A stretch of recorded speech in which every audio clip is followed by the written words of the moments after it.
l'objectif de cette réunion, de cette rencontre aujourd'hui, c'est de pouvoir apporter la vraie information à la communauté togolaise et à l'opinion internationale, surtout vous, les journalistes ici au Maghreb, sur la réalité de l'actualité au Togo.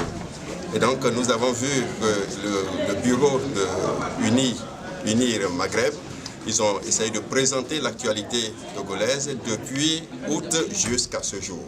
Nous avons vu que cette actualité a évolué positivement, parce que nous connaissons aujourd'hui beaucoup d'évolutions de manière positive, et les deux partis, l'opposition tout comme le parti au pouvoir, s'accordent sur la base des facilitateurs pour pouvoir s'entendre sur, en tout cas, l'essentiel.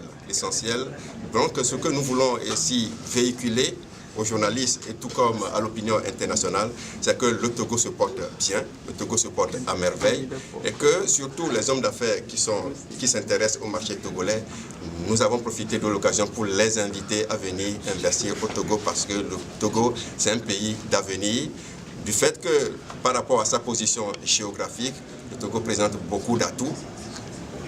Pour pouvoir investir au Togo, vous investissez directement au niveau de toute la sous-région de la CEDEAO, du fait que la CEDEAO présente beaucoup d'atouts aujourd'hui. Vous investissez pour non seulement les 7 millions d'habitants que comptent les Togolais, mais pour toute la sous-région ouest africaine. Vous avez la possibilité, à partir de Lomé, de pouvoir atteindre le grand marché qui est le Nigeria, d'atteindre tous les autres marchés ouest africains. Le Togo a un port, le seul port en eau profonde. Donc, au plan économique, aujourd'hui, le Togo se porte à merveille. Sur le plan politique, nous vous avons voulu également signifier que la politique au Togo a évolué et que tout va très bien. La partie opposition, tout comme le parti au pouvoir, s'entendent pour que, par rapport à la facilitation, d'ici novembre, il y aura les élections législatives et toutes les questions politiques se discutent dans une convivialité. La paix, ce n'est pas seulement pour ceux du pouvoir, ni ceux de l'opposition, mais c'est à tout le monde. Ceux du pouvoir et ceux de l'opposition, ainsi que ceux qui ne sont ni du pouvoir ni de l'opposition, profitent de la paix. Un climat délétère au Togo ne profite à personne.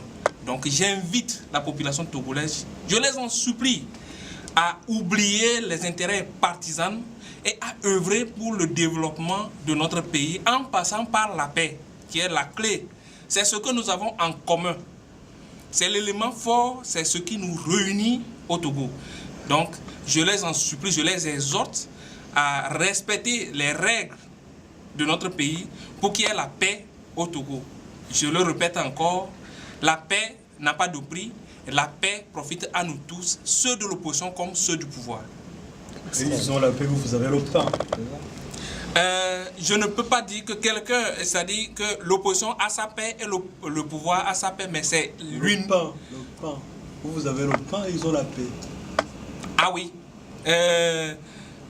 Créer un climat délétère au Togo, en tout cas, ça ne profite à personne et nous voulons tous la paix.